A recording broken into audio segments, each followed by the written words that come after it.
Hello बच्चों, कैसे हो आप सभी। मैं आशा करता हूँ कि आप सभी स्वस्थ होंगे, मस्त होंगे और आपकी पढ़ाई भी बहुत बेहतरीन तरीके से चल रही होगी। तो बच्चों, आज की इस क्लास में मैं आपको पढ़ाने वाला हूँ प्राणी जगत के बारे में, जिसको इंग्लिश में हम कहते हैं एनिमल किंगडम। तो एनिमल किंगडम क्या होता है, इसके बारे में हम जानेंगे। तो फर्स्ट ऑफ ऑल सबसे पहले हम जान लेते हैं कि एनिमल किंगडम आया कहां से। ठीक है, एनिमल किंगडम आया कहां से।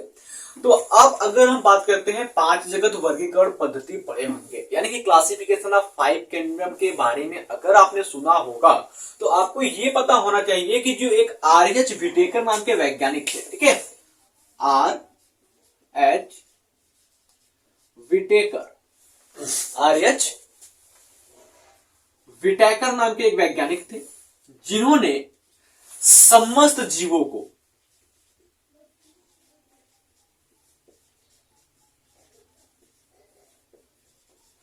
क्या किया, समस्त जीवों को पांच भागों में बांट दिया।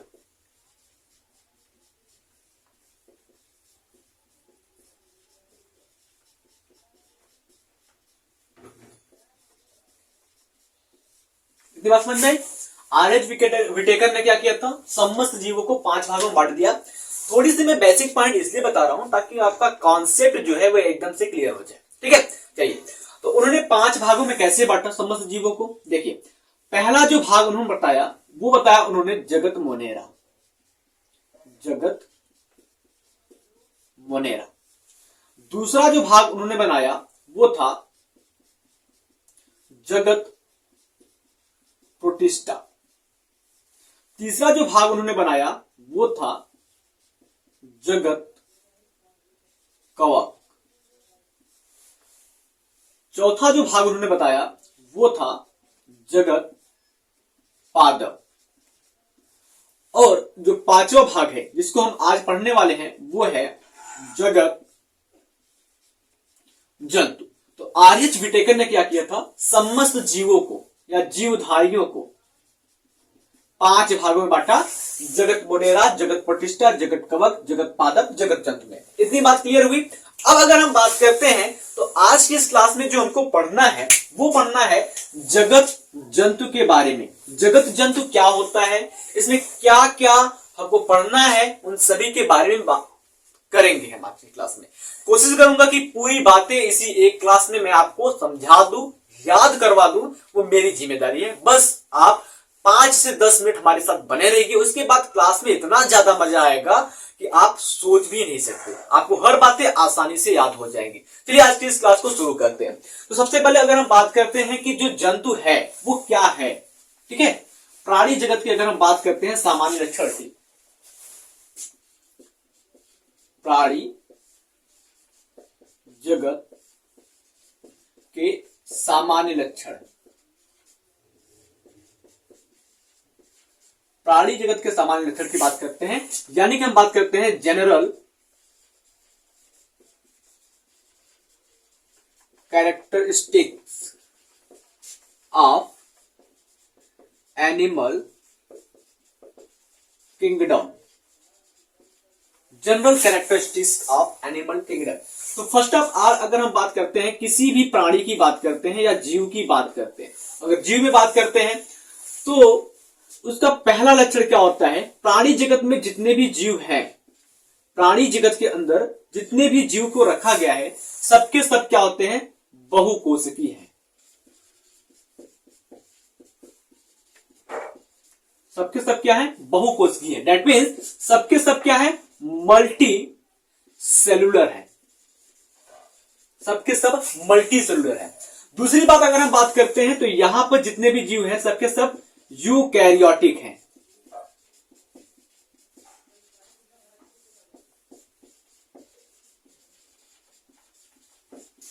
यूकैरियोटिक है। उसके बाद अगर हम बात करते हैं अगले पॉइंट में तो सबके सब क्या है, परपोषी हैं, यानी कि ये अपने भोजन के लिए किसी अन्य जीव पर निर्भर होते हैं। इसको हम कह सकते हैं कि ये क्या है, हेटेरोट्रॉफिक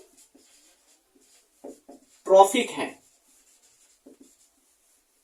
सबके सब क्या है, हेटेरोट्रॉफिक है।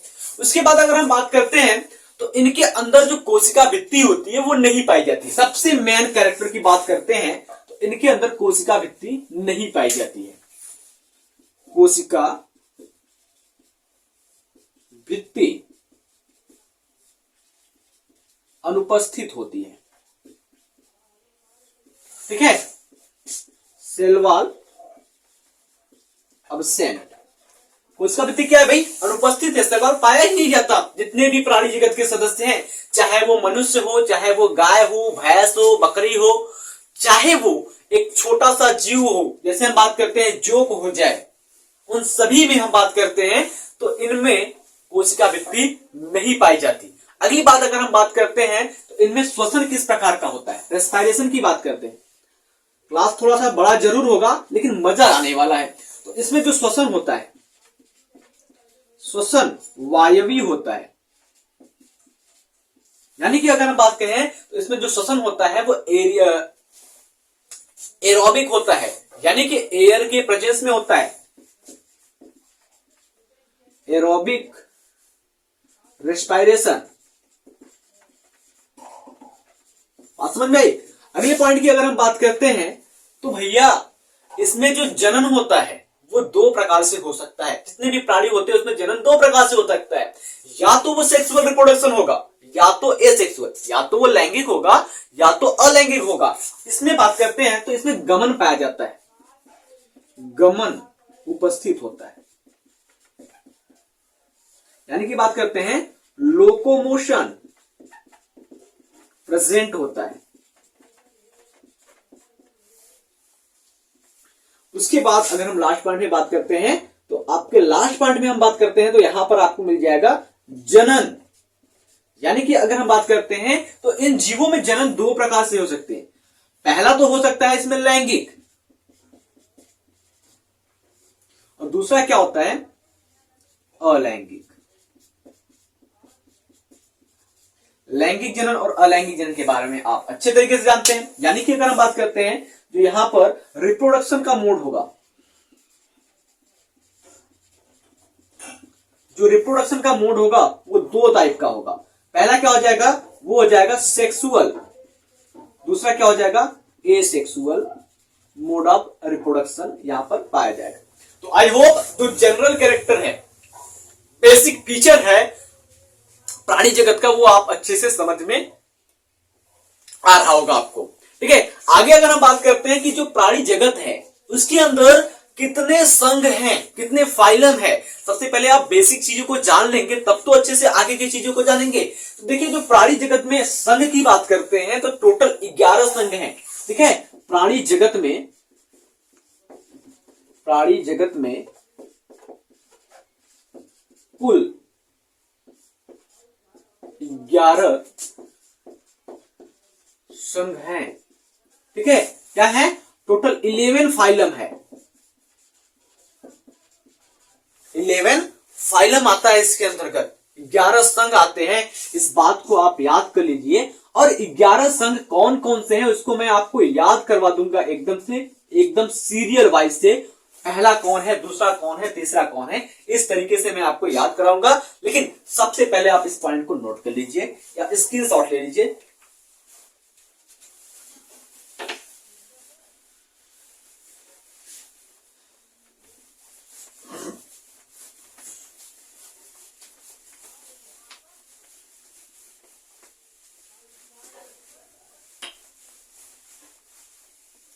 चलिए भैया, अगर हम बात करते हैं प्राणी जगत के 11 संघों की, ठीक है,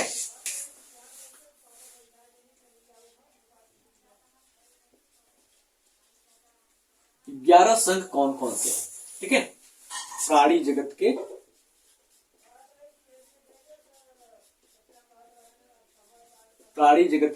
11 संघ की बात करते हैं तो प्राणी जगत के 11 संघ कौन कौन से हैं? देखिए, सबसे पहले अगर मैं बताऊं आपको तो एक ट्रिक, ठीक है, उस ट्रिक के हिसाब से अगर आप याद करेंगे तो सबके सब सीरियल वाइज से आपको याद हो जाएंगे। ठीक है, तो ट्रिक क्या है याद करने का?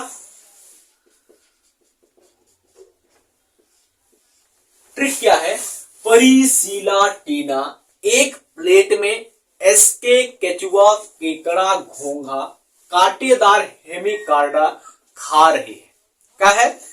परी, ठीक है, परिशीला टीना, ठीक है, परिशीला टीना एक प्लेट में एसके केचुआ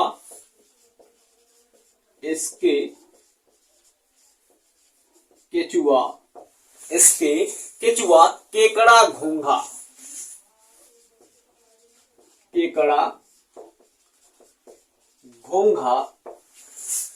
कांटेदार हेमिकार्ड,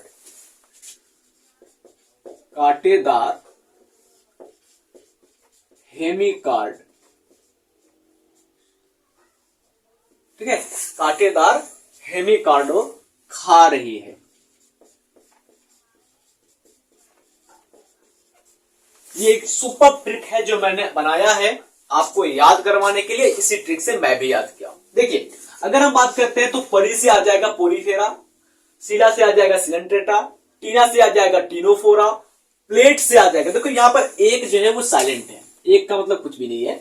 प्लेट से आ जाएगा आपको प्लेटीहेलमिन्थेस, एसके से आ जाएगा एसके हेलमिन्थेस, केचुआ एक एग्जाम्पल है संघ एनिलिडा का, तो संघ एनिलिडा, केकड़ा एक एग्जाम्पल है संघ आर्थ्रोपोडा का, तो आर्थ्रोपोडा, घोंघा एग्जाम्पल है संघ मोलस्का का, तो मोलस्का, कांटेदार की बात करते हैं तो इकाइनोडर्मेटा के जितने भी जीव होते हैं उनका शरीर जो होता है कांटेदार त्वचा से ढका होता है, तो इकाइनोडर्मेटा, ठीक है। हेमी से हेमिकार्डेटा, कार्डेटा से कार्डेटा, दो चीजें यहां पर है, ठीक है। तो अगर हम बात करते हैं तो इस प्रकार से आप याद कर लेंगे। मैं लिख रहा हूं संघ पोरीफेरा, ठीक है, पहला आ जाता है संघ पोरीफेरा, दूसरा आ जाता है संघ सिलेंट्रेटा, जिसको संघ निडेरिया के नाम से भी जानते हैं, तीसरा आ जाता है आपका संघ टीनोफोरा, चौथे नंबर पर आएगा आपका संघ प्लेटीहेलमिन्थेस,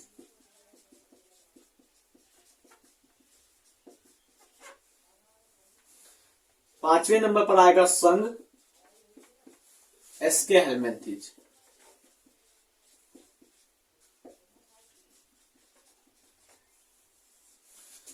छठवें नंबर पर आपको मिल जाएगा संघ एनिलिडा,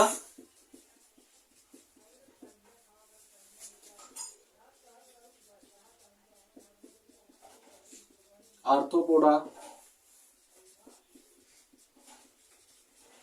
मोलस्का, नवे नंबर पे मिल जाएगा आपको संघ हेमिकार्डेटा, इकाइनोडर्मेटा, संघ इकाइनोडर्मेटा,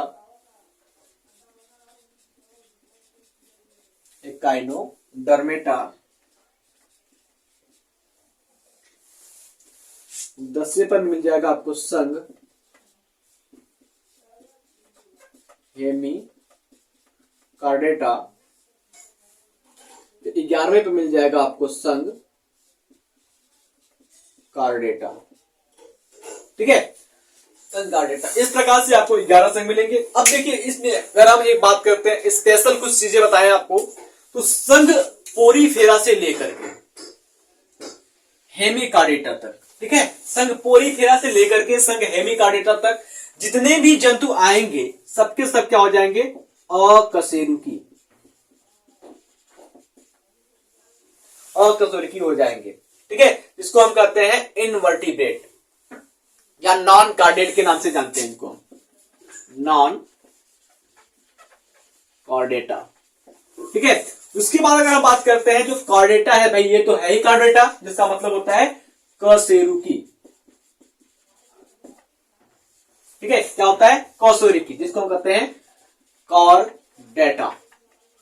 इतनी बात समझ में आई आपको? चलिए अब तो आप फटाक से इसको नोट कर लीजिए। इसमें देखो एक और अगर हम बात बताएं तो जो संघ आर्थ्रोपोडा है, यहां पर मैं अलग से नोट करके लिखता हूं, जो आर्थ्रोपोडा है,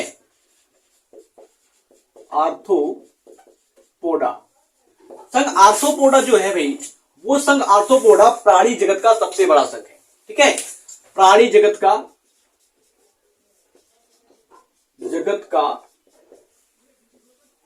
सबसे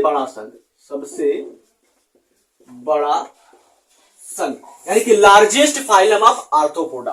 ठीक है, largest phylum of animal kingdom arthropoda. ठीक है, ये क्या है, प्राणी जगत का सबसे बड़ा संघ है। उसके बाद अगर हम दूसरी बात करते हैं, संघ मोलस्का की बात करते हैं। ठीक है, अगर हम बात करते हैं मोलस्का संघ की, तो मोलस्का संघ के बारे में भी कुछ अच्छी बातें हैं। तो मोलस्का संघ के बारे में अगर बात करते हैं तो यह क्या है, यह प्राणी जगत का दूसरा सबसे बड़ा,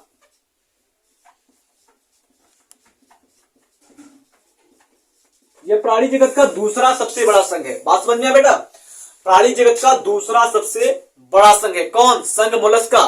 this is the second largest phylum of animal kingdom. इतनी बातें समझ में आई, तो इस बात को भी आप अच्छे से नोट कर लीजिए ताकि ये क्वेश्चन छूटना नहीं चाहिए। इसके बाद कुछ अच्छी बातें मैं और आपको बताऊं, तो अच्छी बातें अगर मैं आपको बताऊं तो संघ पोरीफेरा को हम स्पंज के नाम से जानते हैं। संघ पोरीफेरा को स्पंज के नाम से भी जानते हैं। संघ सिलेंट्रेटा को हम निडेरिया के नाम से भी जानते हैं। इसके बाद संघ टीनोफेरा को हम समुद्री अखरोट के नाम से जानते हैं।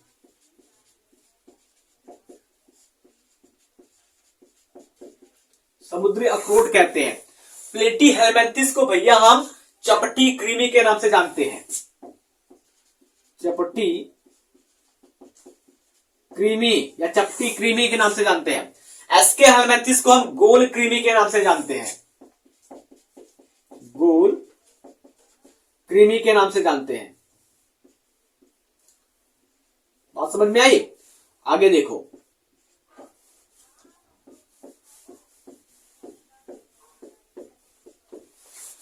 एनिलिडा, एनिलिडा को हम वलय कृमि के नाम से जानते हैं। वलय कृमि के नाम से जानते हैं।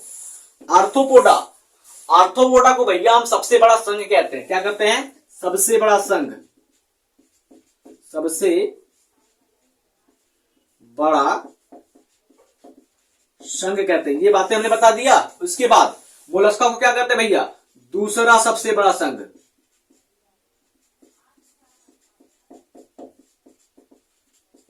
समझ में आया? एकाइनोडर्मेटा को हम कहते हैं कांटेदार त्वचा। एकाइनोडर्मेटा को हम क्या कहते हैं? कांटेदार त्वचा। कांटेदार त्वचा। ठीक है, इतनी बातें समझ में आई? अच्छी है, समझ में आ गई तो अच्छी है। फटाक से इसको नोट करो ताकि मैं आगे आपको बता सकूं अकॉर्डिंग टू आपके एनसीईआरटी। ठीक है, यहां तो बेसिक बातें थी, आप जान लीजिए। पहले नंबर पर Porifera, Coelenterata, Ctenophora, Platyhelminthes, Aschelminthes, Annelida, Arthropoda, Mollusca, Echinodermata, Hemichordata, Chordata. याद करना है तो फटाक से एक बार नीचे से एक बार ऊपर से बोलिए। चलिए, Porifera, Coelenterata, Ctenophora, Platyhelminthes, Aschelminthes, Annelida, Arthropoda, Mollusca, Echinodermata, Hemichordata, Chordata, Chordata, Hemichordata, Echinodermata, Mollusca, Arthropoda, Annelida, Aschelminthes, Platyhelminthes, Ctenophora, Coelenterata, Porifera. 2 बार ऊपर से 2 बार नीचे से बोलिए, फटाक से आपको याद हो जाएगा। चलिए आगे हम बात करते हैं। चलिए, अब अगर हम बात करते हैं तो आपके एनसीईआरटी में दिया हुआ है सबसे पहले वर्गीकरण का आधार। किस आधार पर हमने प्राणी जगत को 11 संघों में बांटा है, जो कि हमने यहां पर लिखा था। तो अभी हमको क्या पढ़ना है? हमको पढ़ना है वर्गीकरण का आधार, यानी कि पढ़ना है basis of classification. Basis of classification, किन आधार को मान करके हमने प्राणी जगत को 11 संघों में बांटा है, उस चीज को देखना है। ठीक है, तो देखिए अगर हम बात करते हैं तो वर्गीकरण के आधार में हमने 7 चीजों को आधार माना है। अगर हम आधार की बात करते हैं तो पूरे प्राणी जगत को बांटने के लिए हमने 7 चीजों को आधार माना है। वो 7 चीजें क्या है?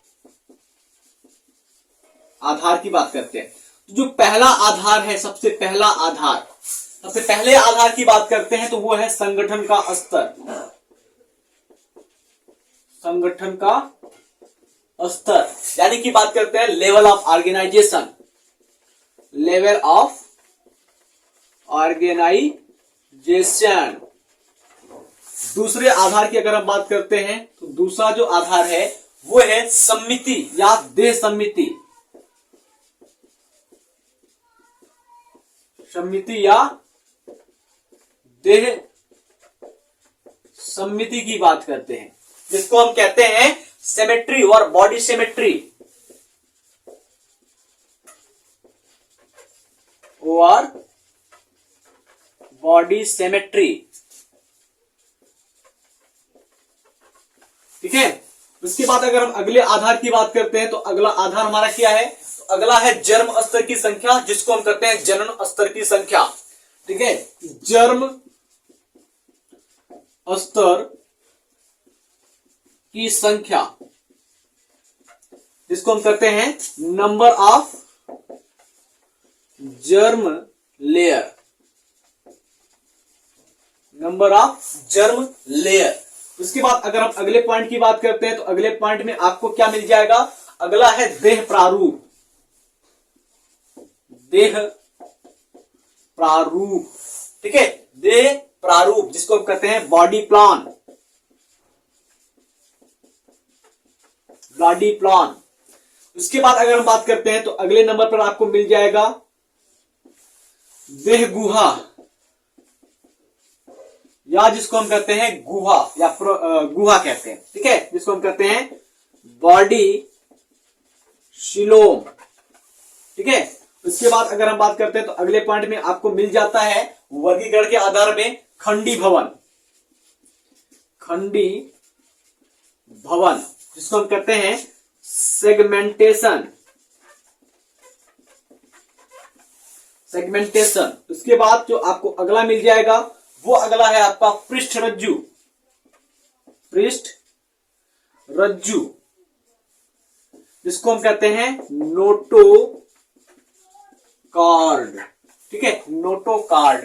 तो आई होप आपको ये सातों चीजें याद हो जाएंगी कि संगठन के स्तर पर हम जीवों का वर्गीकरण कर सकते हैं, उसके समिति के स्तर पर हम जीवों का वर्गीकरण कर सकते हैं, जन्म स्तर की संख्या के आधार पर हम जीवों का वर्गीकरण कर सकते हैं, साथ ही साथ अगर हम देह प्रारूप को देखते हैं तो उसके आधार पर हम जीवों का वर्गीकरण कर सकते हैं, देह गुहा के आधार पर कर सकते हैं, खंडी भवन और पृष्ठ रज्जु के आधार पर भी हम जीवों का वर्गीकरण कर सकते हैं। तो फटाक से आप इस पॉइंट को नोट कीजिए ताकि मैं आगे एक एक पॉइंट को डिटेल से समझाऊं। 7 पॉइंट है, सातों को मैं आपके दिमाग में फिट करने वाला हूं। संगठन किन चीजों को माना गया। संगठन के स्तर पर अगर हम जीवों के वर्गीकरण की बात करते हैं तो संगठन के स्तर पर जीवों को बांटा गया है कई भागों में। सबसे पहले अगर हम बात करते हैं संगठन के स्तर पर, ठीक है, लेवल ऑफ ऑर्गेनाइजेशन। नंबर 1 संगठन के स्तर पर जीवों का वर्गीकरण। ठीक है। यानी कि बात करते हैं क्लासिफिकेशन ऑफ ऑर्गेनिज्म, या फिर कर सकते हैं क्लासिफिकेशन ऑफ एनिमल ना, on the basis of organisation या level of organisation. Level of organisation. बात समझ में आई। चले अब अगर हम बात करते हैं तो संगठन के स्तर पर जीवों को बांटा गया है मुख्य रूप से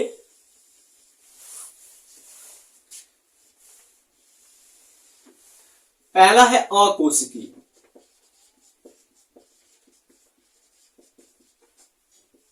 अकोशिकीय जिसको हम कहते हैं ए सेलुलर। ये आउट ऑफ एनसीईआरटी है। अब यहां से आपके एनसीईआरटी में शुरू होता है, जिसको हम कहते हैं कोशिकीय स्तर। कोशिकीय स्तर जिसको हम कहते हैं सेलुलर लेवल। ठीक है। अभी एक एक पॉइंट को मैं आपको बताऊंगा। उसके बाद अगर हम बात करते हैं तो ऊतक स्तर, जिसको हम कहते हैं टिश्यू लेवल। उसके बाद अगर हम आगे बात करते हैं तो इसमें आगे आ जाएगा अंग स्तर, जिसको हम कहते हैं ऑर्गन लेवल। उसके बाद लास्ट में आपको मिल जाएगा अंग तंत्र स्तर, जिसको हम कहते हैं ऑर्गन सिस्टम लेवल। ठीक है, तो इन 5 भागों में बांटा गया है संगठन के आधार पर प्राणियों को। सबसे पहले अगर हम बात करते हैं तो अकोशिकी में क्या आ जाएगा भाई, तो अकोशिकी में आ जाएगा जीवन की समस्त क्रियाएं केवल और केवल एक ही कोशिका के द्वारा होती है। तो अगर हम उदाहरण की बात कर लेते हैं अकोशिकी में, तो उदाहरण में क्या मिल जाएगा भैया, उदाहरण मिल जाएगा आपको संघ प्रोटोजोआ।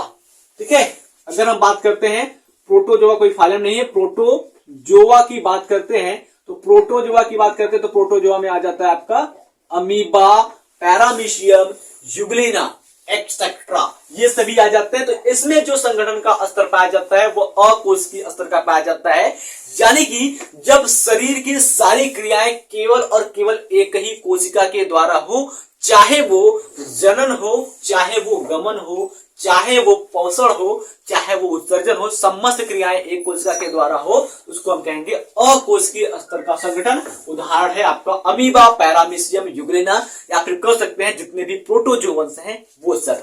उसके बाद अगर हम बात करते हैं कोशिकीय स्तर का संगठन, तो कोशिकीय स्तर के संगठन में बेटा अगर हम बात करते हैं तो यहां पर क्या होगा कि कोशिकाएं आपस में मिलकर के जीव का तो निर्माण करती है, लेकिन ऊतक नहीं बना पाती। यानी कि क्या करते हैं, कोशिका आपस में मिलकर के, कोशिका आपस में मिलकर जीव का निर्माण करती है,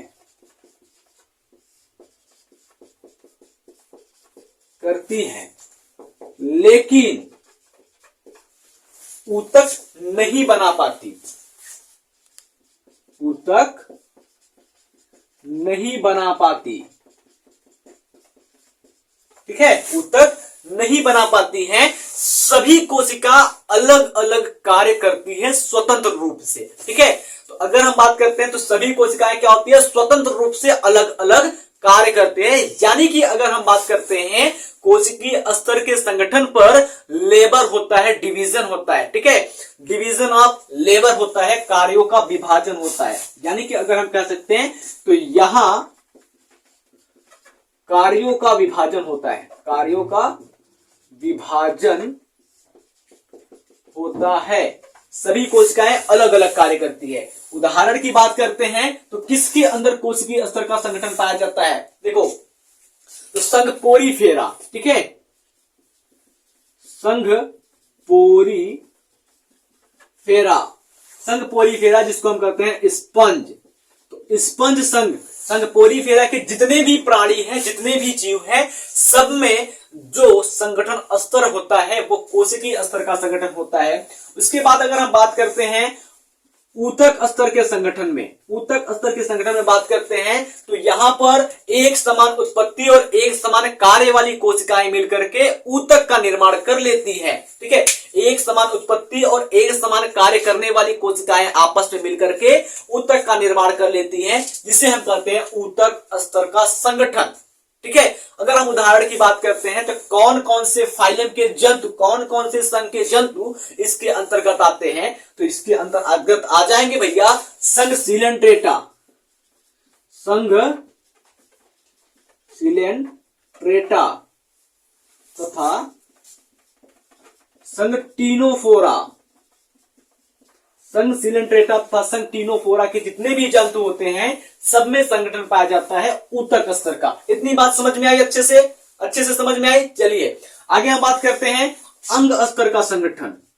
इसमें क्या क्या आ जाएगा, देखो यहां पर क्या होती है, अंग स्तर के संगठन में अनेक प्रकार के ऊतक मिलकर के एक जीव का निर्माण करते हैं। कई ऊतक मिलेंगे, एक जीव का निर्माण करेंगे, जो एक इकाई की तरह कार्य करते हैं, जिसे अंग स्तर का संगठन करते हैं। यहां पर क्या होगा, ढेर सारे ऊतक मिल जाएंगे। जैसे ये क्या है, कोशिकाएं हैं, कोशिकाएं मिलकर के ऊतक का निर्माण कर ली। अब ये ऊतक क्या करेगा, ऊतक मिलकर के किसी न किसी अंग का निर्माण कर लेगा। ठीक है, किसी न किसी अंग का निर्माण कर लेगा और इस प्रकार से अंग स्तर का संगठन बन जाता है। उस उदाहरण की बात करते हैं, उदाहरण में क्या आ जाएगा, संघ प्लेटीहेल्मिन्थेस यानी कि फीता कृमि। संघ प्लेटीहेल्मिन्थेस, प्लेटीहेल्मिन्थेस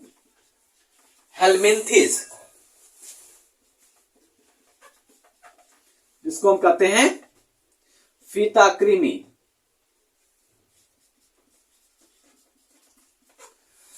इस संघ के जितने भी जंतु हैं, सबके अंदर जो संगठन पाया जाएगा वो अंग स्तर का संगठन होगा। I hope it is clear. आगे अगर हम बात करते हैं अंग तंत्र स्तर के संगठन में, तो ढेर सारे अंग मिलकर के अंग तंत्र का निर्माण करते हैं और वो अंग तंत्र मिलकर के एक समस्त जीव का निर्माण करते हैं, जिसमें सभी क्रियाओं को करने के लिए अलग अलग अंग तंत्र पाए जाते हैं। सच एज, अगर हम एक एग्जांपल लेते हैं अपने ही शरीर की, तो हमारे शरीर में जो संगठन का स्तर है, आपके शरीर में जो संगठन का स्तर है, तो वो है अंग तंत्र स्तर का संगठन।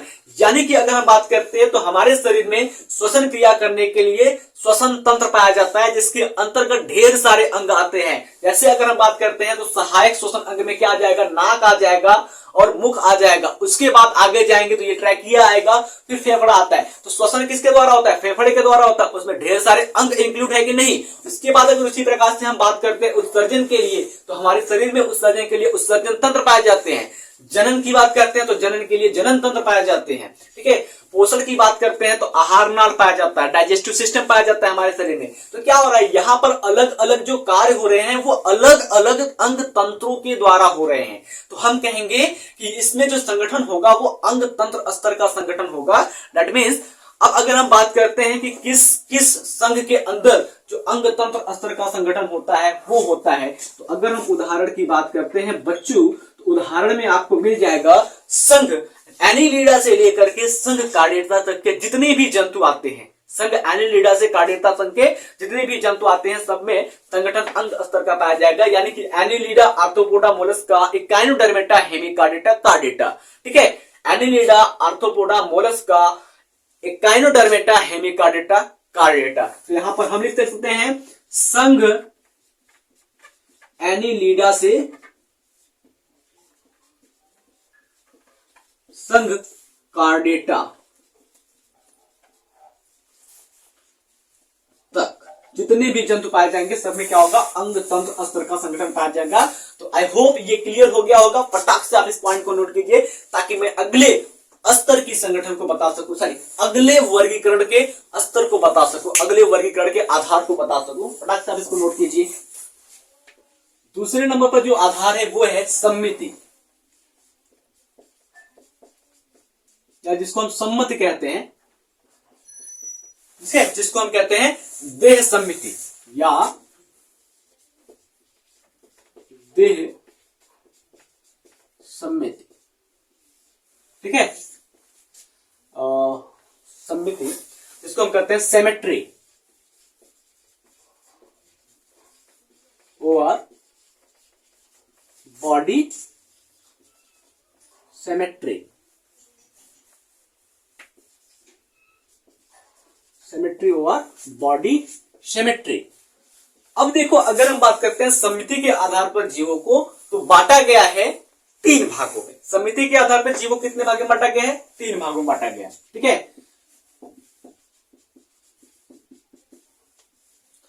पहला जो भाग है वो है असम्मिति, जिसको हम कहते हैं एसिमेट्री।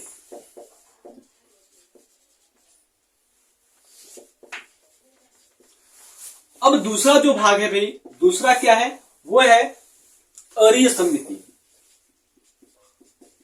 अरीय समिति, जिसको हम कहते हैं रेडियल सिमेट्री। Radial symmetry. इसके बाद जो अगला भाग है आपका यहां पर, वो आ जाएगा आपका द्विपार्श्व समिति। द्विपार्श्व पार्श्व सममिति, इसको हम कहते हैं बाइलेटरल सिमेट्री, या हम कह सकते हैं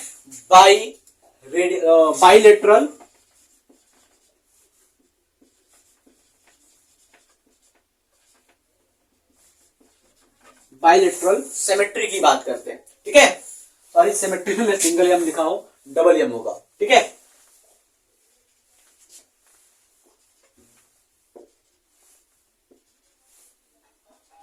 ठीक है, इतना समझ में आया था। देखो अगर हम बात करते हैं अरिसमिति क्या होता है, यहां पर मैं आपको डेफिनेशन लिख के दिखाता हूं अरिसमिति का। अरिसमिति में क्या होता है, किसी भी जीव को दो बराबर भागों में नहीं बांटा जा सकता। ठीक है, अरिसमिति में क्या होता है, किसी भी जीव को, ठीक है, किसी भी जीव को, किसी भी जीव को दो समान भागों में नहीं बांटा जा सकता, नहीं बांटा जा सकता है। ठीक है, किसी भी जीव को दो समान भागों में नहीं बांटा जा सकता। इसके अंदर उदाहरण क्या आ जाएगा भैया, उदाहरण में आपका आ जाएगा स्पंज, पोरीफेरा। एक काम करता हूं ना मैं, आप इसको नोट कर लीजिए ताकि मैं एक एक को अच्छे से समझाऊं। ठीक है,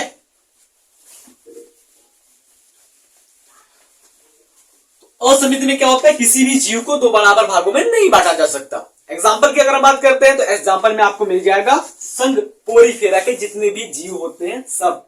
ठीक है, उदाहरण की बात करते हैं, उदाहरण में बात करते हैं तो यहां पर मिल जाएगा संघ पोरीफेरा, जिसमें आ जाता है आपका स्पेशली स्पंज, स्पंज आ जाता है। देखो अगर हम उदाहरण की बात करते हैं, देखो उदाहरण की बात करें तो अच्छे से समझिए। जैसे ये कोई स्पंज है, ठीक है, कोई स्पंज है और ये हमेशा क्या होता है, किसी किसी चट्टान से, रॉक से चिपका हुआ होता है। ठीक है, अब हम क्या कर रहे हैं, सोचिए अगर हम सोच रहे हैं कि इसको हम यहां से बीच से काट दें, इस प्रकार से इसको हम काट दें, और हम चाहते हैं कि इसको बीच से जब हम काटे तो इसके दोनों साइड का जो हिस्सा हो वो एक जैसा देखने में लगे। तो क्या आप अगर हम बीच से इसको काटते हैं तो दोनों साइड बराबर लग रहा है, नहीं लग रहा है ना, इधर कुछ अलग तरह का दिखाई दे रहा है, इधर कुछ अलग तरह का दिखाई दे रहा है। चलो एक और हम बात करते हैं, जैसे कि अगर हम बात करते हैं कि ये हमारे पास कुछ और है, कोई और ऑर्गेनिज्म है और इसके पास यहां पर इसका न्यूक्लियस है, इसके पास यहां पर केंद्रक है। याद रखिएगा कि अगर हम काट रहे हैं इसको, ठीक है, इसको काट रहे हैं तो वो केंद्र से होकर के ही काटेंगे। चलिए अगर हम बात करते हैं इसको हम ऐसे काटते हैं, ठीक है, या फिर इसको हम ऐसे काटते हैं, तो क्या किसी भी एंगल से ये बराबर लग रहा है कि दो हिस्सों में बटा हुआ है, बराबर नहीं बटा हुआ है ना। तो इसका मतलब ये क्या है, और ये क्या है, असमिति, इसमें किसी भी प्रकार की कोई समिति नहीं दिखाई दे रही है, नहीं ये बराबर हिस्सों में बट रहा है। ठीक है, उसके बाद अगर हम बात करते हैं दूसरे नंबर पर अगर हम बात करेंगे तो यहां पर आ जाएगा आपका अरिसमिति। अरिसमिति बहुत अच्छी चीज है और आप अच्छे से समझ जाओगे। करते हैं अरिसमिति, सॉरी, हाँ, अरिसमिति, इसको हम कहते हैं रेडियल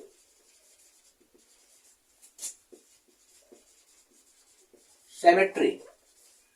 रेडियल सिमेट्री क्या करता है कि किसी भी जीव को अगर आप केंद्र से काटते हैं, किसी भी जीव को अगर आप केंद्र से काटते हैं तो वो क्या होगा, बराबर बराबर हिस्सों में बट जाएगा। क्या होगा, बराबर बराबर हिस्सों में बट जाएगा।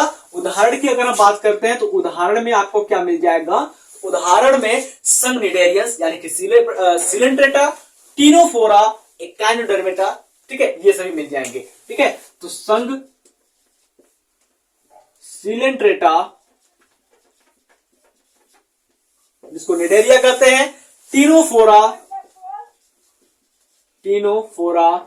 या टीनोफेरा, ठीक है, उसके बाद आपको मिल जाएगा एकाइनोडर्मेटा,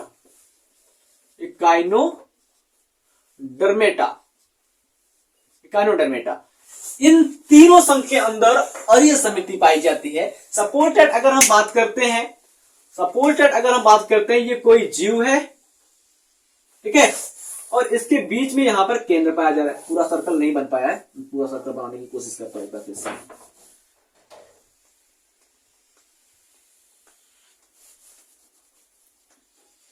इसका ये केंद्र है।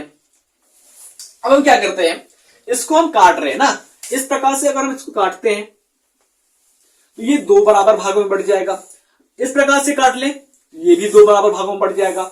ऐसे काट रहे हैं तब पर भी ये दो बराबर भागों में बढ़ जाता है। ऐसे काट रहे हैं तब पर ये दो बराबर भागों में बढ़ता है। इसका मतलब ये है कि आप इसको चाहे जिस एंगल से काट दो, चाहे जिस डायरेक्शन से काट दो, ये दो इक्वल पार्ट में बढ़ जाएगा। एक एग्जांपल की बात करते हैं तो इकाइनोडर्मेटा में सबसे फेमस जो एग्जांपल है वो है तारा मछली, जिसको हम कहते हैं स्टार फिश। स्टार फिश, ठीक है। स्टार फिश के अंदर जो सिमेट्री पाई जाती है वो पाई जाती है रेडियल सिमेट्री, और ये समिति पाई जाती है। इतनी बात क्लियर हुई। चलिए आगे की अगर हम बात करते हैं तो जो तीसरा है हमारा वो है द्विपार्श्व समिति। तो द्विपार्श्व समिति किसमें पाई जाती है बच्चा, उसकी बात करते हैं। अगर हम बात करते हैं द्विपार्श्व समिति की,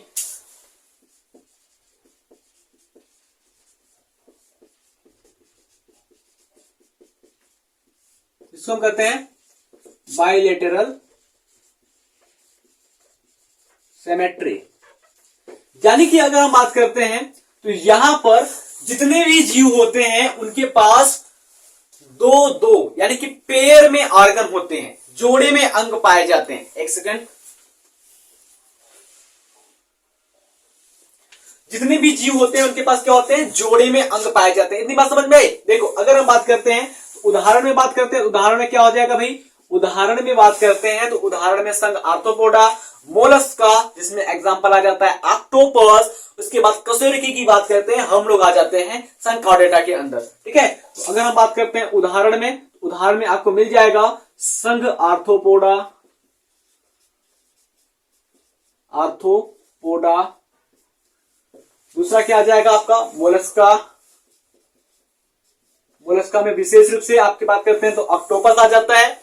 उसके बाद संघ कार्डेटा, जिसको बात करते हैं कशेरुकी, यानी कि मनुष्य की बात करते हैं और मनुष्य का ही एग्जाम्पल को आगे हम बढ़ाते हैं। समझ में आया, मनुष्य के ही एग्जाम्पल को आगे हम बढ़ाते हैं। सपोज दैट ये हमारे हैं झिंगुर लाल, ठीक है।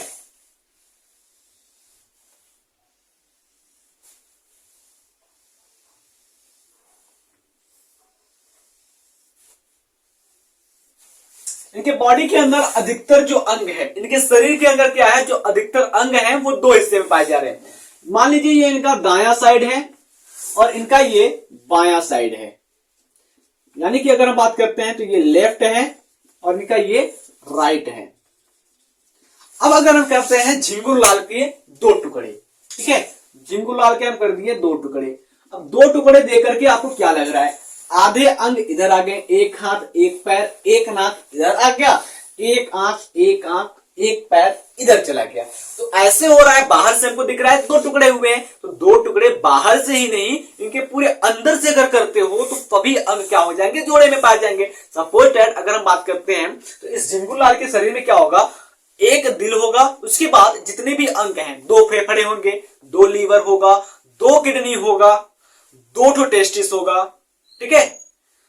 सभी अंग जोड़े में पाए जा रहे हैं, तो इसमें इसका मतलब क्या हो जाए, द्विपार्श्व समिति पाई जाती है। यानी कि अगर हम बात करते हैं किसी भी जीव को टॉप टू बॉटम यानी कि ऊपर से नीचे तक काटने पर जितने भी अंग मिले वो दो अंगों में मिल जाए। अब अगर हम बात करते हैं तो एक अपवाद भी आता है, इसमें एक अपवाद भी आता है। अपवाद में क्या आ जाएगा भैया, एकाइनोडर्मेटा।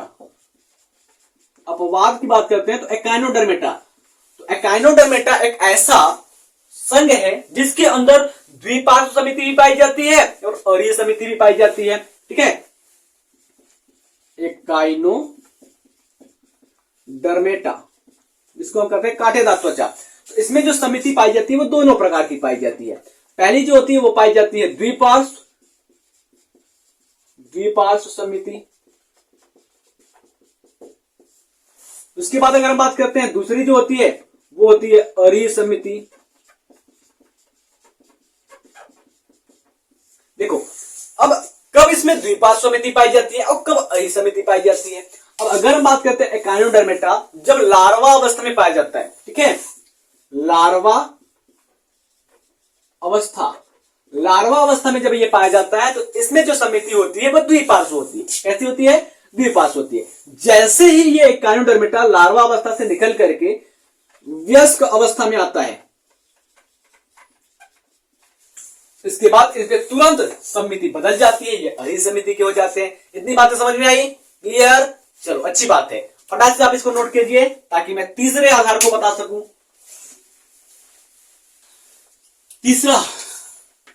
तीसरा जो आधार है भाई वो है जनन स्तर की संख्या। क्या है? जनन स्तर की संख्या, यानी कि बात करते हैं number of germ layer. Number of germ layer की बात करते हैं तो देखो भाई, अगर हम बात करते हैं कशेरुकी के वह समूह, सॉरी कशेरुकी नहीं, कोशिकाओं का वह समूह जो भ्रूणीय विकास के प्रारंभिक अवस्था में एक इकाई की तरह व्यवहार करता है। ठीक है, यानी कि अगर हम बात करते हैं किसी भी जीव का विकास हो रहा है, उसकी एक कोशिका जो होती है वो किसी एक यूनिट की तरह बिहेव करती है, एक इकाई की तरह व्यवहार करती है और उससे जाकर के जर्म स्तर की संख्या का निर्माण होता है। अगर हम बात करते हैं जर्म स्तर की संख्या की बात करते हैं तो यहां पर जर्म स्तर की संख्या जो होती है वो दो प्रकार की होती है। इसको दो भागों में बांटा गया है। पहला जो है वो है द्विकोरक, जिसको हम कहते हैं द्विस्तरीय। पहला क्या है? द्विकोरक, जिसको हम कहते हैं द्विस्तरीय, यानी कि इसको हम कह सकते हैं डिप्लोब्लास्टिक। ठीक है, अभी बता रहा हूं डिप्लोब्लास्टिक क्या होता है, कैसे होता है, सब कुछ अच्छे से समझ में आएगा। दूसरे नंबर पर अगर हम बात करते हैं तो दूसरे नंबर पर बेटा आपको मिल जाएगा त्रिकोरक। यानी कि अगर हम बात करते हैं त्रिकोरक में क्या आ जाएगा? त्रिकोरक, जिसको हम त्रिकोरकी के नाम से भी जान सकते हैं या त्रिस्तरीय के नाम से भी जानते हैं। त्रिकोरकी, द्विकोरकी, यानी कि त्रिस्तर या त्रिस्तरीय, जिसको हम कहते हैं ट्रिप्लोब्लास्टिक। ठीक है, अच्छे से समझ में आएगा, मैं बता रहा हूं। देखिए, अब अगर हम बात करते हैं द्विकोरक की, जब जर्म स्तर की जो संख्या होती है इनमें केवल और केवल दो पाई जाती है। जर्म स्तर की संख्या केवल होती है दो, इसलिए इनको कहते हैं द्विकोरक। अब देखो, अगर हम बात करते हैं जैसे एक संरचना देखिए, थोड़ा सा इसमें समझिएगा, थोड़ा सा नीचे बनाओ। देखिए, थोड़ा सा अगर आप समझने की कोशिश करेंगे तो अच्छे से समझ में आएगा। ठीक है,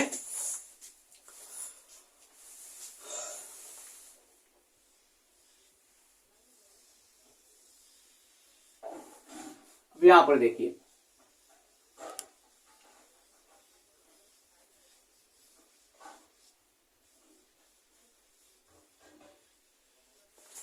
ठीक है, तो इसमें अगर हम जर्म स्तर की संख्या की बात करते हैं, देखो जो सबसे अंदर की ओर दिखाई दे रहा है, ये जो सबसे अंदर की ओर दिखाई दे रहा है, इसको हम कहेंगे अंतः जर्म स्तर या अंतः चर्म के नाम से जानते हैं। इसको क्या कहेंगे हम? अंतः चर्म। और जो सबसे बाहर की ओर दिखाई दे रहा है, इसको हम कहेंगे बाह्य चर्म। और जो सबसे बीच में क्या है, जो बीच में पूरा कलर है, पूरा भरा हुआ है, इसको हम नाम देते हैं मीजोग्लिया। क्या नाम देते हैं? मीजोग्लिया।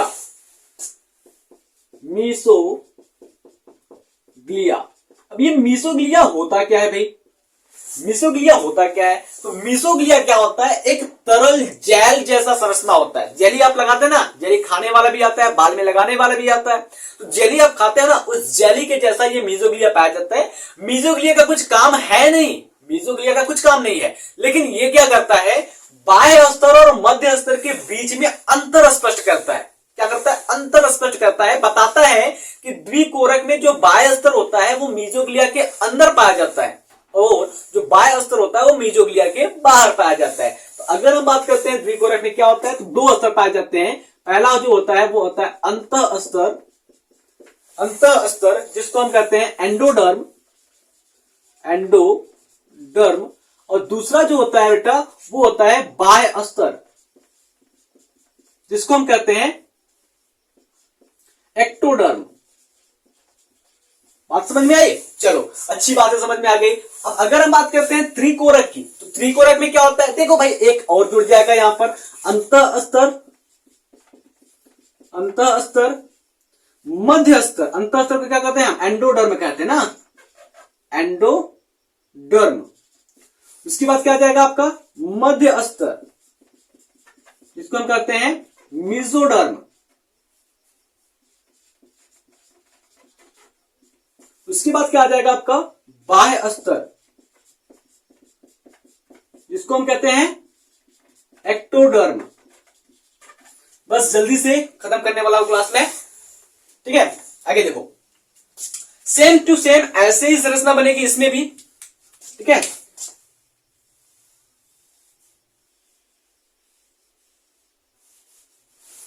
ये हो गया भाई आपका मध्य अंतः स्तर, ये हो गया मध्य स्तर जो ब्लैक कलर से मैं बना रहा हूं, और सबसे बाहर की ओर जो ये मैं बनाने जा रहा हूं ये आपका है बाह्य स्तर। रफली डायग्राम में बनाकर समझा रहा हूं, ठीक है। देखो ये क्या होगा आपका? सबसे बाहर की ओर, इसको हम कहेंगे बाह्य स्तर या बाह्य चर्म कहेंगे, बाह्य स्तर या बाह्य चर्म। बाह्य चर्म ब्लैक वाला जो है, ब्लैकिश वाला दिख रहा है, इसको हम कहेंगे आपका कहेंगे इसको हम मध्य स्तर, मध्य स्तर, जिसको हम कहते हैं मध्य चर्म। स्तर कहिए या चर्म कहिए, दोनों का मतलब एक है। उसके बाद जो सबसे अंदर की ओर दिख रहा है, सबसे अंदर वाला, इसको हम क्या कहेंगे? अंतः स्तर कहेंगे या अंतः चर्म कहते हैं। It is clear?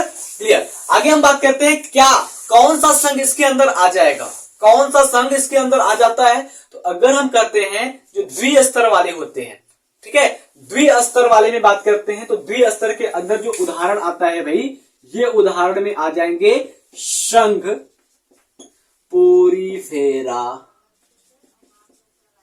शंख पोरीफेरा, ठीक है, शंख सिलेंट्रेटा,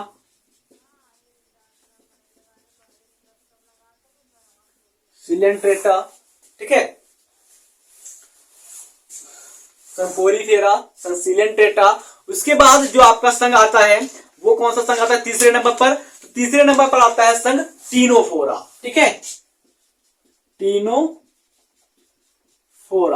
ये हो गया तीन संघ जिसमें पाए जाते हैं द्विकोरकी, यानी कि द्विकोरकी संगठन जन्म स्तर पाया जाता है, जन्म स्तर पाया जाता है। उसके बाद अगर हम इसमें उदाहरण बात करते हैं त्रिकोरकी में बताते हैं, तो टीनोफोरा के बाद प्लेटी हेलमिंथेस से लेकर के संघ कार्डेटा तक के जितने भी प्राणी होते हैं सबके अंदर पाया जाता है त्रिकोरकीय जन्म स्तर, ठीक है। संघ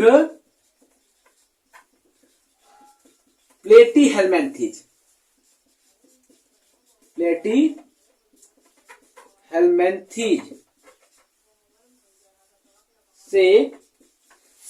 हेलमिंथेस से संघ कार्डेटा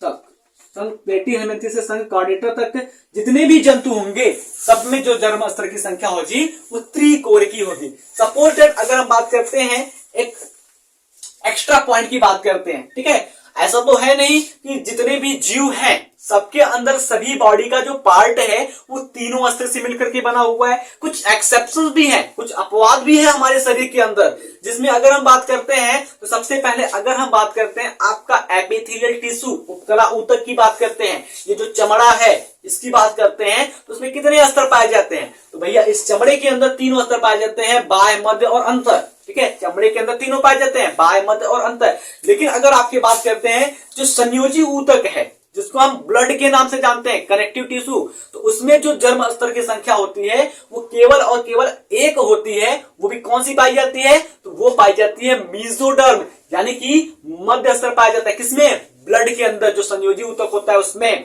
उसके बाद अगर हम बात करते हैं मसल टिश्यू, जो आपकी मांसपेशियां होती है, पेशी ऊतक जिसको हम नाम देते हैं, उसकी बात करते हैं। देखो ये मांसपेशी है, उसके बाद यहां पर जो डंबल बनते हैं ना, डोले सोले, वो मांसपेशी है। इसमें जो जन्म स्तर की संख्या होती है वो केवल और केवल एक होती है वो भी बनी होती है आपके मेसोडर्म से, ठीक है, मेसोडर्म यानी कि मध्य स्तर की बनी होती है, मध्य चर्म की बनी होती है। उसके बाद अगर हम बात करते हैं जो आपका नर्वस टिश्यू होता है, जिसको तंत्रिका तंत्र या तंत्रिका ऊतक का नाम देते हैं, ठीक है, तंत्रिका ऊतक की बात करते हैं, तो ये तंत्रिका ऊतक जो बनी होती है इसमें भी केवल और केवल एक जन्म स्तर पाई जाती है, जिसका नाम है एक्टोडर्म, यानी कि केवल और केवल 22 जन्म स्तर पाई जाती है हमारे तंत्रिका ऊतक में। बात समझ में आई घुसी भेजे में। चलिए आगे अगर हम बात करते हैं, चौथे नंबर पर बात करते हैं, तो चौथे वर्गीकरण का क्या आधार है उसकी बात करते हैं। तो देखो अगर हम बात करते हैं चौथे पर, तो फटाक से आप इसको नोट कीजिए, फिर तो बताएंगे चौथा हम आपको।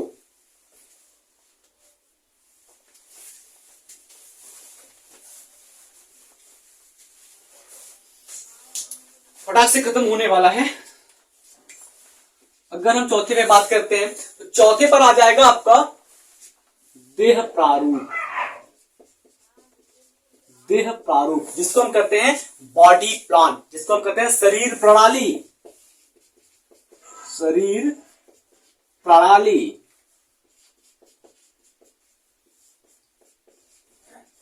बॉडी प्लान की बात करते हैं बेटा।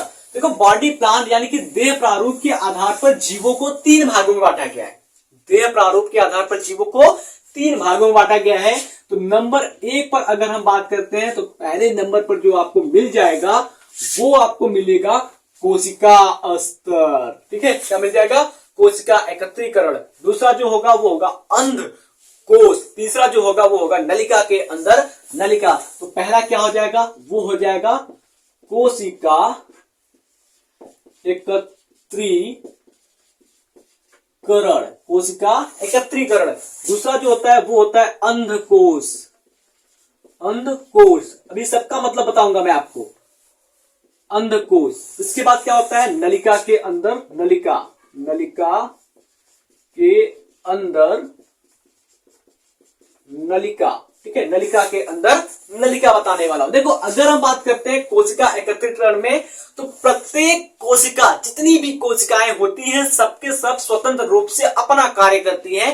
वो स्वतंत्र रूप से श्वसन करेंगी, स्वतंत्र रूप से जनन करेंगी, स्वतंत्र रूप से पोषण करेंगी। अगर हम बात करते हैं तो यहां पर ऊतक का निर्माण कतई नहीं होगा। कोशिकाएं तो होंगी ढेर सारी, लेकिन ऊतक को बना ले तो इनकी ये हिम्मत नहीं है कि वो ऊतक बना ले। ऊतक नहीं बनाएगी, कहेंगी भैया तुम अपना देखो, मैं अपना देखता हूं, वो अपना देखेगा, हमको किसी से लेना देना नहीं है, हम मिलेंगे नहीं, चक्कर में न पड़ोगे, हम मिल जाएंगे, हम अपना काम कर लेंगे स्वयं, हम खुद में सक्षम है, खुद जनन कर लेंगे, खुद पोषण कर लेंगे, खुद श्वसन कर लेंगे, खुद दूसरों से लड़ लेंगे। लेकिन आपके पास मिलकर के कहो संगठन कर ले, तो संगठन नहीं करेंगे। ऐसा कौन करता है? कोशिका एकत्रीकरण कहता है, ठीक है। तो इसमें अगर हम बात करते हैं कौन कौन से उदाहरण आ जाएंगे, उदाहरण में कोशिका एकत्रीकरण में तो सबसे पहले आता है संघ पोरीफेरा। संघ पोरीफेरा, ठीक है, जिसको हम कहते हैं स्पंज। तो जितने भी स्पंज होते हैं उसके अंदर जो देह प्रारूप होता है, यानी कि शरीर की प्रणाली होती है, वो कोशिका एकत्रीकरण की होती है। अब इसके बाद अगर हम बात करते हैं अंधकोश क्या होता है, तो अंधकोश में क्या होता है? केवल और केवल एक ही गुहा होता है, और उस गुहा को हम जठरांत्र गुहा के नाम से जानते हैं, ठीक है। इनमें क्या होता है? सभी क्रियाएं, जीवन की सभी क्रियाएं, चाहे वो उत्सर्जन हो, चाहे वो भोजन को अंदर लेना हो, चाहे वो सांस लेना हो, चाहे कुछ भी करना हो, वो केवल और केवल एक ही छिद्र के द्वारा, एक ही गुद के द्वारा होगी, जिसको हम कहते हैं अंधकोश। सपोज जैसे अगर हम बात करते हैं, ये कोई एक जीव है, ठीक है, ये कोई जीव है और इसके अंदर क्या है? एक ही केवल छिद्र पाया जा रहा है, ठीक है, एक ही छिद्र पाया जा रहा है, जिसको हम कहते हैं गुहा। एक ही गुहा पाया जा रहा है। तो इस गुहा का जो नाम है, इस गुहा को हम कहते हैं जठरांत्र गुहा। क्या कहते हैं इसको हम? जठरांत्र गुहा। जठरांत्र गुहा नाम देते हैं इसको। क्या कहते हैं? जठरांत्र गुहा देते हैं। इसी के सहायता से भोजन अंदर आएगा, इसी की सहायता से अपशिष्ट पदार्थ बाहर निकलेंगे, इसी की सहायता से श्वसन की क्रिया होगी, इसी की सहायता से उत्सर्जन की क्रिया होगी। यानी कि जीवन की समस्त क्रियाएं जो होगी वो केवल और केवल एक ही गुहा के द्वारा संपन्न होनी है। उदाहरण की बात करते हैं तो उदाहरण में क्या मिल जाएगा? यहाँ पर उदाहरण में कौन कौन से संघ आ जाएंगे? तो उदाहरण में बेटा जो संघ मिल जाएंगे आपको, वो सिलेंट्रेटा, जिसको निडेरिया कहते हैं, टीनोफोरा, प्लेटीहेल्मिन्थस के सदस्य आ जाएंगे। संघ सिलेंट्रेटा, सिलेंट्रेटा, ठीक है, संघ टीनोफोरा, टीनोफोरा संघ, टीनोफोरा संघ प्लेटी हेलमिंथीज। ठीक है, ये आपके यहां पर उदाहरण आ जाते हैं। अब बात करते हैं नलिका के अंदर, नलिका की बात करते हैं। तो देखो, अगर हम बात करते हैं इस अंडकोश में क्या था, केवल और केवल एक ही गुहा थी। लेकिन अगर हम नलिका के अंदर नलिका की बात करते हैं तो इस प्रकार का जो शरीर प्रणाली होता है वो बहुत ही अजीब किस्म के लोगों में पाया जाता है।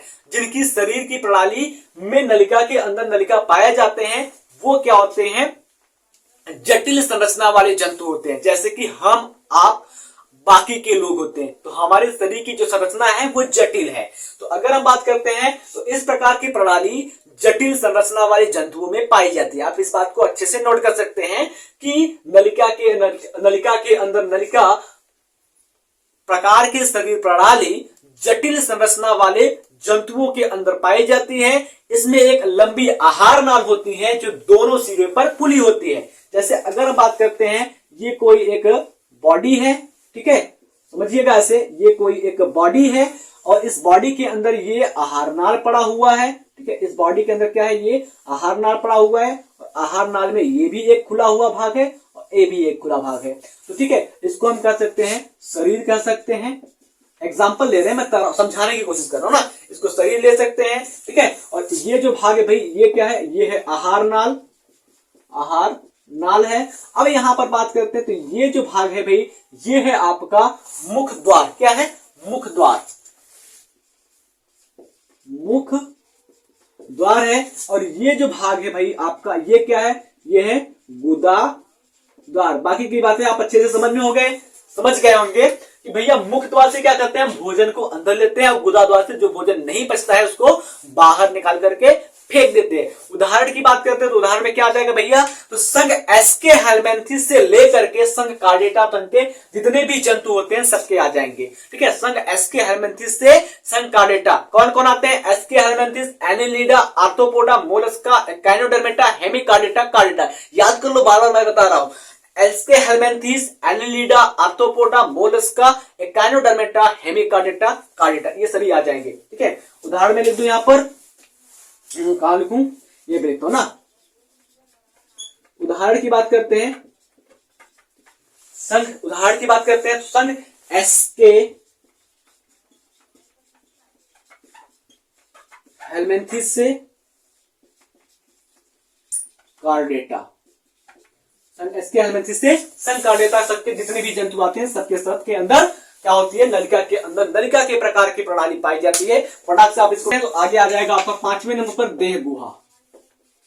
देह गुहा जिसको हम कहते हैं बॉडी सिलोम। देखो, सिलोम के आधार पर जीवों को 3 भागों में बांटा गया है। ठीक है, सिलोम के आधार पर अगर हम बात करते हैं, गुहा के आधार पर बात करते हैं तो जीवों को 3 भागों में बांटा गया है। ठीक है, यहां पर लिखूं,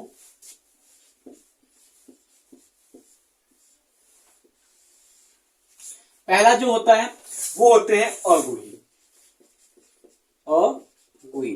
ठीक है, इसका स्ट्रक्चर में बना नहीं रहा हूं, डायरेक्ट मैं इसका इमेज लगा रहा हूं, कौन सा अगुही है, कौन सा प्रगुही है, कौन सा कूटगुही है। 3 प्रकार की गुहिकाएं पाई जाती हैं। पहला है अगुही, दूसरा क्या है यहां पर कूटगुही, कूटगुही। ठीक है, कूटगुही। अगुही कौन कहते हैं, ए सिलोमेट, क्या कहते हैं, ए सिलोमेट। ठीक है, उसके बाद कूटगुही को हम कहते हैं स्यूडो सिलोमेट। ठीक है, स्यूडो सिलोमेट कहते हैं। उसके बाद अगर हम तीसरे नंबर पर बेटा बात करते हैं, तीसरे नंबर पे क्या आ जाता है आपको, तीसरे नंबर पे मिल जाएगा आपको प्रगुही या गुही। ठीक है, जिसको हम कहते हैं सिलोमेट। इतनी बात समझ में आई। अब अगर हम बात करते हैं अगुही क्या होती है भैया, इनमें क्या होता है, आहार नाल के बाद, आहार नाल के बाद किसी भी प्रकार की कोई गुहिका, कोई खाली स्थान इसमें नहीं पाया जाता, इसलिए इसको हम कहते हैं ये अगुही। आपके एनसीईआरटी की कट पीस में मैं लगा रहा हूं यहाँ पर। ठीक है, आप मिला लीजिएगा। उसके बाद अगर हम बात करते हैं तो यहां पर इसमें क्या हो जाएगा, कूटगुही में, तो आहार नाल के बाद, आहार नाल के बाद गुहिका के जैसी संरचना तो पाई जाती है, गुहिका के जैसी संरचना पाई जाती है, लेकिन वो वास्तविक गुहिका नहीं होती है, इसलिए इसको कहते हैं कूट गुही। और प्रगुही की बात करते हैं तो आहार नाल के बाद वास्तविक गुहा पाई जाती है, इसलिए हम करते हैं इसको प्रगुही। उदाहरण की बात करते हैं तो उदाहरण में क्या आ जाएगा बबुआ, उदाहरण में आपको मिल जाएगा टीनोफोरा, ठीक है, टीनोफोरा, ठीक है, टीनोफोरा। यहां पर अगर हम उदाहरण की बात करते हैं बबुआ तो यहां पर क्या मिल जाएगा, उदाहरण की बात करते हैं तो यहां पर उदाहरण में आपको मिल जाएगा एसके हेलमेंथिस, क्या मिल जाएगा, एसके हेलमेंथिस। उसके बाद अगर हम बात करते हैं यहां पर क्या मिल जाएगा उदाहरण, यहां पर क्या उदाहरण मिल जाएगा, तो एनिलिडा से लेकर के संकार्डेटा तक के जितने भी प्राणी आते हैं, एनिलिडा से बात करते हैं तो Annelida, Arthropoda, Mollusca, Echinodermata, Hemichordata, chordata, ठीक है। तो क्या मिल जाएगा, एनिलिडा से कार्डेटा तक, ठीक है, एनिलिडा से कार्डेटा तक। बात समझ में आई। बाकी मैंने क्या किया है, एसिलोमेट, सिलोमेट, सीडोसिलोमेट का स्टिकर या कहते हैं इमेज यहां पर लगा दिया है, अब देख लीजिए। चलिए आगे हम बात करते हैं खंडी भवन के आधार पर जीवों का वर्गीकरण, यानी कि बात करते हैं हम सेगमेंटेशन की। छठे नंबर पे बात करते हैं खंडी भवन, जिसको हम कहते हैं सेगमेंटेशन की बात करते हैं। सेगमेंटेशन में क्या होता है भैया, देखो खंडी भवन में अगर हम बात करते हैं तो दो प्रकार के खंडी भवन पाए जाते हैं। एक तो होता है वास्तविक खंडी भवन और दूसरा जो होता है वो होता है कूट खंडी भवन, ठीक है। वास्तविक खंडी भवन और कूट खंडी भवन की बात करते हैं, ठीक है। गिर रहा हूं मैं झूठी, एक मिनट थोड़ा सा रुकिए, इंक डाल लूं। अगर देखो वास्तविक खंडी भवन की बात करते हैं जिसको इंग्लिश में हम कहते हैं ट्रू सेगमेंटेशन।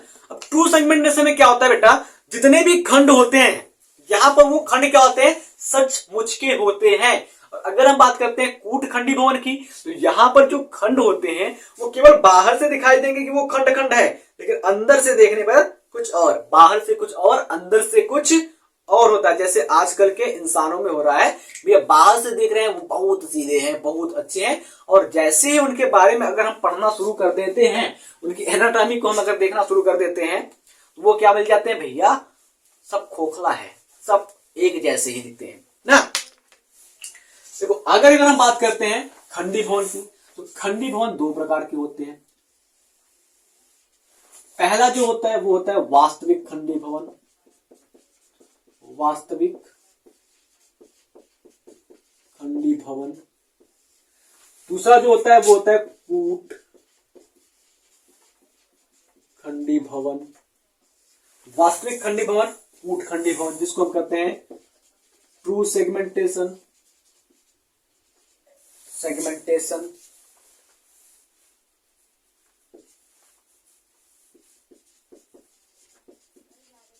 कूट सेगमेंट, सॉरी ट्रू सेगमेंटेशन, इसको हम कहते हैं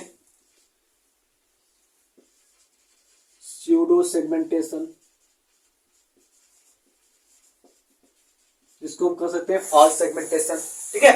इतनी बात समझ में बेटा। चलो अगर हम बात करते हैं वास्तविक खंडी भवन, तो अगर हम खंडी भवन के पहले पार्ट की बात करते हैं तो शरीर खंड युक्त होता है, शरीर खंड युक्त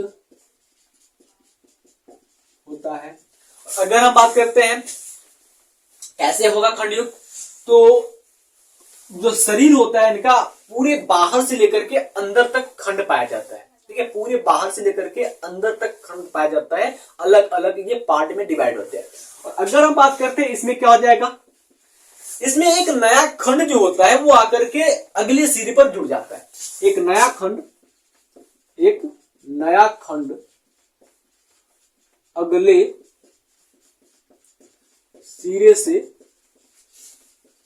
जुड़ता है। एक नया खंड क्या करता है, अगले सिरे से जुड़ जाता है। It is clear. आगे देखो अगर हम बात करते हैं यहां पर क्या उदाहरण आ जाएगा, उदाहरण की बात करते हैं, एग्जाम्पल की बात करते हैं तो क्या एग्जाम्पल मिल जाएगा। देखो संघ एनिलिडा, संघ एनिलिडा जिसमें हम उदाहरण लेते हैं केचुआ, ठीक है। केचुआ की बात करते हैं, देखो भाई ये सबसे पहले जो सेगमेंटेशन था, खंडी भवन था, वो देखा गया था केचुआ के अंदर। और सबसे पहले सीलोम की जो स्ट्रक्चर थी, जो गुहा की संरचना थी, वो ही देखी गई थी एनिलिडा संघ के प्राणी केचुआ के अंदर। सपोर्टेड अगर हम बात करते हैं, ये केचुआ है, ठीक है, और इसके शरीर में क्या हो रहा है, ये वास्तविक खंड पाया जा रहा है। इस प्रकार से इसके शरीर में क्या हो रहा है, वास्तविक खंड पाया जा रहा है। और यहां पर एक अंग होगा जिसका नाम है नेफ्रिडियम, ठीक है, या नेफ्रिडिया, ठीक है, नेफ्रिडिया। ये नेफ्रिडिया क्या हो रहा है, हर खंड में पाया जा रहा है। नेफ्रिडिया क्या हो रहा है, हर खंड में पाया जा रहा है, ठीक है, हर खंड में पाया जा रहा है। ये क्या है भैया, ये है नेफ्रिडिया। अब नेफ्रिडिया का काम क्या होता है, तो नेफ्रिडिया क्या है, उत्सर्जी अंग है। क्या है, उत्सर्जी अंग है, ठीक है। उदाहरण की अगर हम बात करते हैं तो क्या मिल जाएगा, एनिलिडा,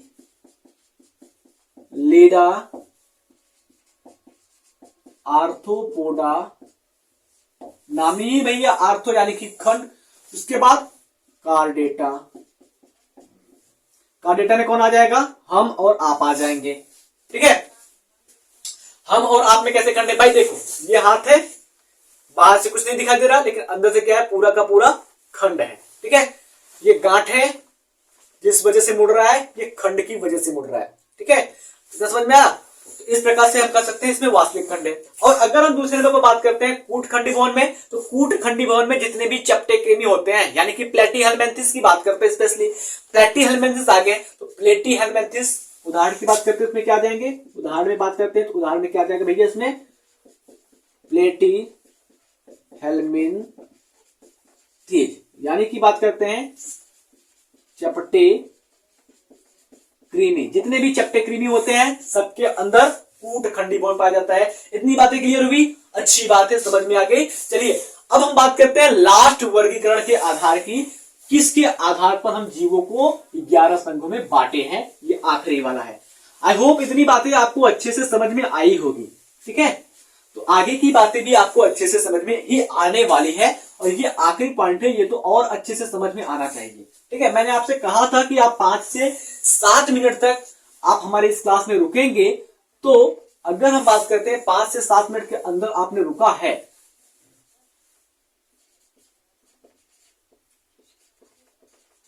अगर हम बात करते हैं तो हमने कहा था आपको कि अगर आप 5 से 7 मिनट तक क्लास को देखते हैं तो उसके बाद आपको ढेर सारा मजा आने वाला है, और आप अंत तक पहुंच गए हैं, तो इसके लिए बहुत बहुत धन्यवाद। आखिरी पॉइंट में बताने जा रहा हूं, अच्छे से समझ में आएगा। उसके बाद मैं नेक्स्ट डे से क्या करूंगा, आपको एक एक फाइलम के बारे में एकदम डिटेल से याद करवाने वाला हूं, पढ़ाने वाला नहीं हूं, याद करवाने वाला हूं, क्या होता है कैसे होता है। लेकिन एक शर्त है, जितनी भी बातें मैंने इस क्लास में बताई हूं, ये बात आपको याद होनी चाहिए, ठीक है। तो अगर हम बात करते हैं पृष्ठरज्जु, जिसको इंग्लिश में कहते हैं नोटो कार्ड, क्या होता है, नोटो कार्ड की बात करते हैं। तो पृष्ठरज्जु के आधार पर जितने भी जीव हैं उनको 2 भागों में बांटा गया है,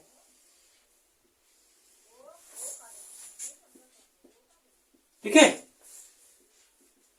पहला भाग क्या है भैया, पहला है अरज्जु की, अरज्जु की, जिसको हम कहते हैं नॉन कार्डेटा, नॉन कार्डेटा, ठीक आ रहा है। उसके बाद आता है रज्जु की, जिसको हम कहते हैं कार्डेटा।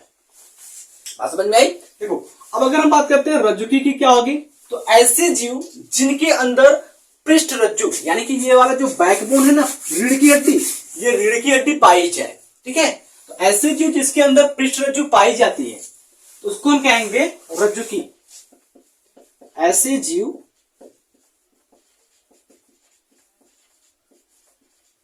जिनमें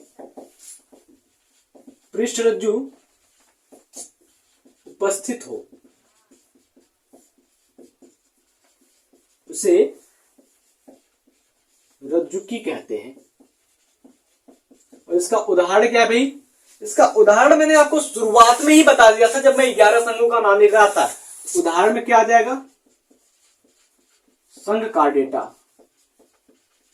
संघ कार्डेटा। हम है ना संघ कार्डेटा के प्राणी, आप हो संघ कार्डेटा के प्राणी, आपके अगल बगल गाय भैंस बकरी भी है, वो भी संकार्डिटा के प्राणी है। आपके घर में आपके मम्मी पापा भैया भाभी सब है, वो भी संकार्डिटा के प्राणी है। ठीक है, तो संकार्डिटा के प्राणी में क्या एग्जाम्पल आ जाएगा भैया, मनुष्य आ जाएंगे। ठीक है, इसके बाद अगर हम बात करते हैं अरज्जुकी में, तो ऐसे जीव जिनमें पृष्ठ रज्जु अनुपस्थित हो,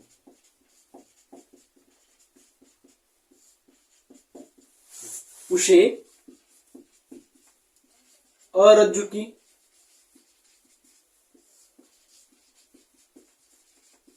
कहते हैं। Dead organism in which notochord absent called non chordate. इतनी बातें समझ में आई। उदाहरण की बात कर लेते हैं, तो उदाहरण की बातें अगर हम करते हैं तो संघ पोरीफेरा ले लो भैया, संघ पोरीफेरा ले लो। संघ पोरीफेरा से आप आ जाओ संघ हेमिकार्डेटा तक। जितने भी प्राणी आते हैं संघ पोरीफेरा से हेमिकार्डेटा तक, सबके सब क्या है, वो है अरज्जुकी। बात अगर हम करते हैं तो संघ Porifera, Coelenterata, Ctenophora, Platyhelminthes, Aschelminthes, Annelida, Arthropoda, Mollusca, Echinodermata, Hemichordata. एक बार फिर से संघ Porifera, Coelenterata, Ctenophora, Platyhelminthes, Aschelminthes, Annelida, Arthropoda, Mollusca, Echinodermata, Hemichordata. तो अगर हम बात करते हैं संघ पोरीफेरा से हेमिकार्डेटा तक सभी, तो मैं ऐसा करता हूं कि ये जो वर्गीकरण का आधार है वो आपके दिमाग में एकदम छप गया होगा। छप गया है तो अच्छी बात है। अगर कोई दिक्कत हो आप हमके कमेंट बॉक्स में करके बता सकते हैं कि आपको दिक्कत है। ठीक है, अगर कोई डाउट है तो आप अपने डाउट को कमेंट बॉक्स में लिखिए, मैं वहां पर क्लियर करने की कोशिश करूंगा। मिलते हैं आपसे अगले क्लास में, तब तक के लिए जय हिंद, जय भारत। बी कंटिन्यू, मेहनत कीजिए, सक्सेस मिलेगा।